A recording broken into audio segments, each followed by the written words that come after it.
Hello students, how are you? Mr. K.R. Kale is myself from KTHM College.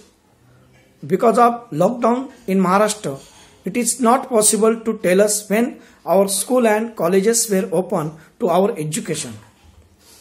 So, because of COVID-19 increases day by day, our institutions Maratha Vidya Prasarak Samaj decided to provide e-learning and e-content education for all of you.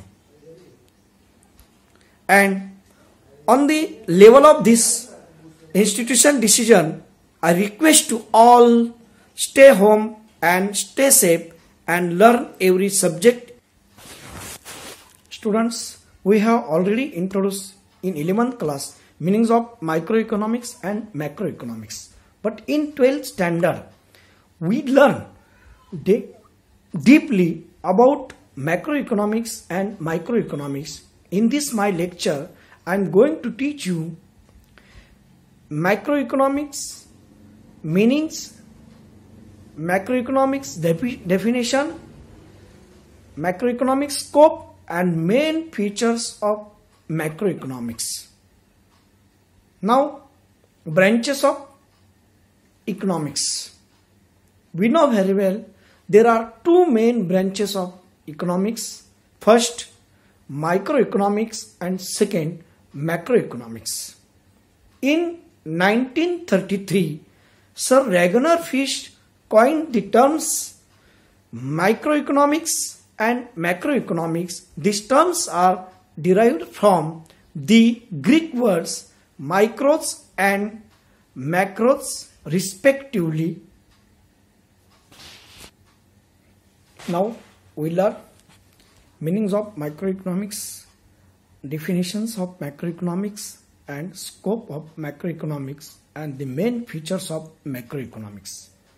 At first, it is very necessary to learn meaning of macroeconomics. Listen carefully.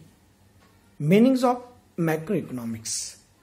Macroeconomics is the branch of economics which analyzes the entire economy. It deals with the total employments, national income, national output, total investment, total consumption, total savings, general price level, interest rate, inflation, trade cycle, business fluctuations, etc. Thus, macroeconomics is the study of aggregates, means whole economy. Now, a definition of macroeconomics.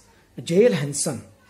Macroeconomics is that branch of economics which considers the relationship between large aggregates such as the volume of employments, total amount of savings, investments and national income, etc.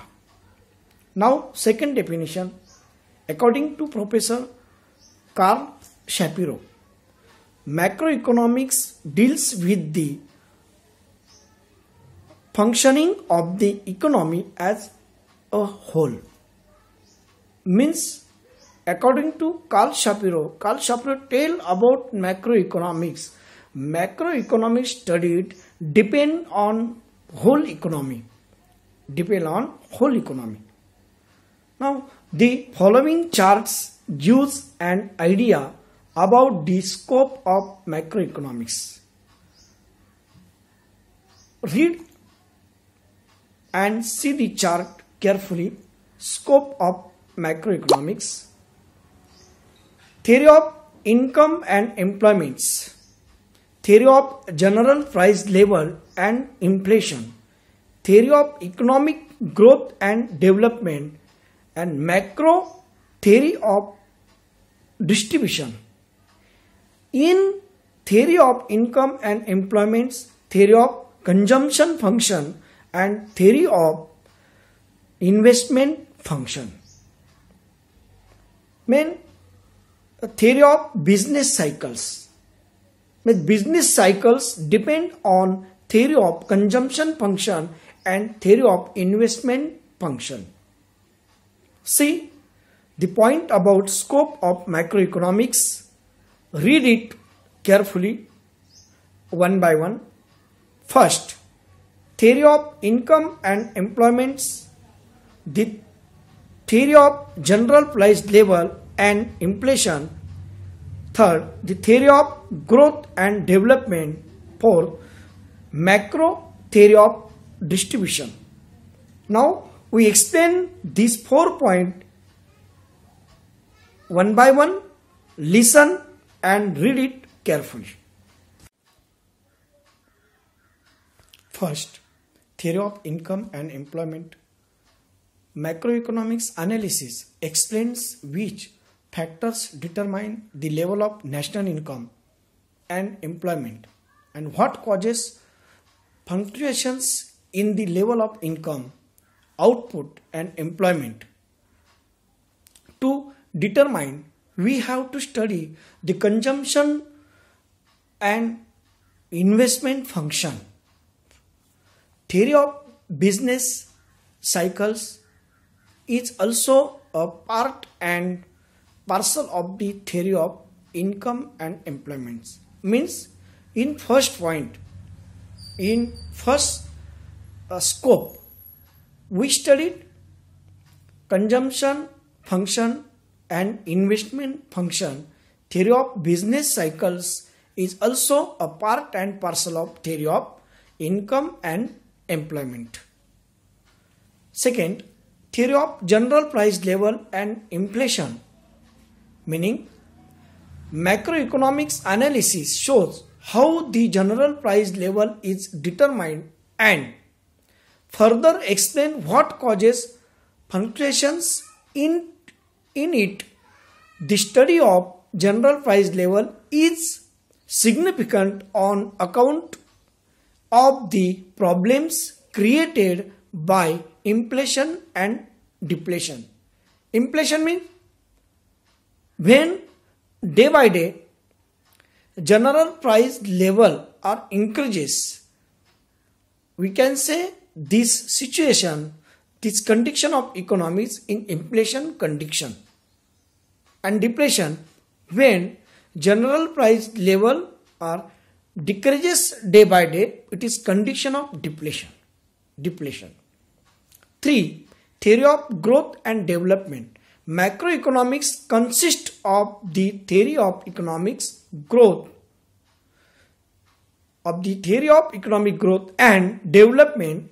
It explains the causes of underdevelopment and poverty. Fourth, macro theory of distribution. Macro theory of distribution deals with the relative shares of rent, wages, interest and profit in the total national income. Those are 4 production factor. Those are means these 4 are production factors. Whose 4? Rent, wages, interest and profit in the total national income. Those are production factor. In this way, we explain the scope of economics.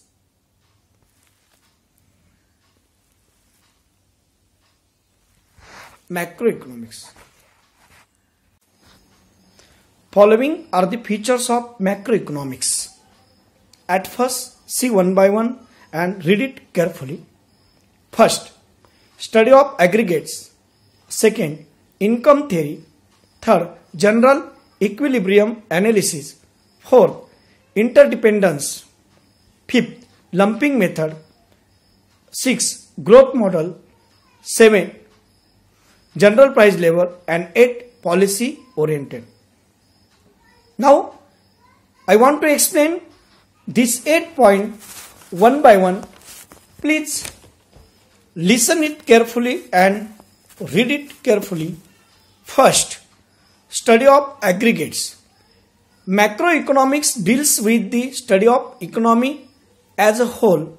It is concerned with the aggregate concepts such as a national income, national output, national employment, general price level, business cycle, etc. Second, income theory.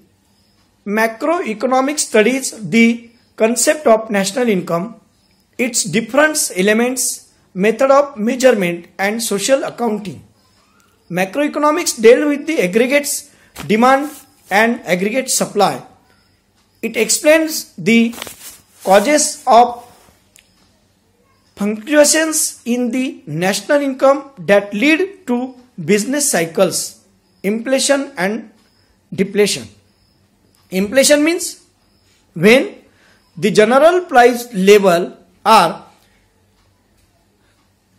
increases day by day, that is called inflation, and when the general price level are decreases day by day, that is called deflation. 3.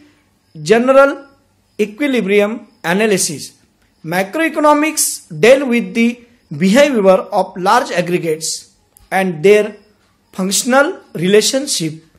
General equilibrium deal with the behavior of demand, supply and prices in the whole economy. Fourth, interdependence. Interdependence means macro analysis takes into account interdependence between aggregate economic variables such as income, output, employment, investment, price level, etc. For example, change in the level of investment will finally result into changes in the level of income, levels of output, employment, and eventually the level of economic growth. Fifth, lumping method. Lumping method is the study of the whole economy rather than its part according to Professor Bolding. Forest is an aggregation of trees, but it does not reveal the properties of an individual tree. This reveals the differences between microeconomics and macroeconomics. 6. Growth models. Macroeconomics studies various factors that contribute to economic growth and development. It is useful in developing growth models. 7th, general price level. Determination and changes in the general price level are studied in macroeconomics. General price level is the average of all prices of goods and services currently being produced in the economy. 8. Policy oriented. According to Keynes, macroeconomics is a policy oriented science. It suggests suitable economic policies to promote economic growth, generate employment, control of inflation and deflation, etc. Now, thus we complete the meanings of macroeconomics, concept of macroeconomics, and scope of macroeconomics, and main features of macroeconomics. Students, this chapter, analysis of microeconomics and macroeconomics, is very important for our examination. When the questions for 4 marks,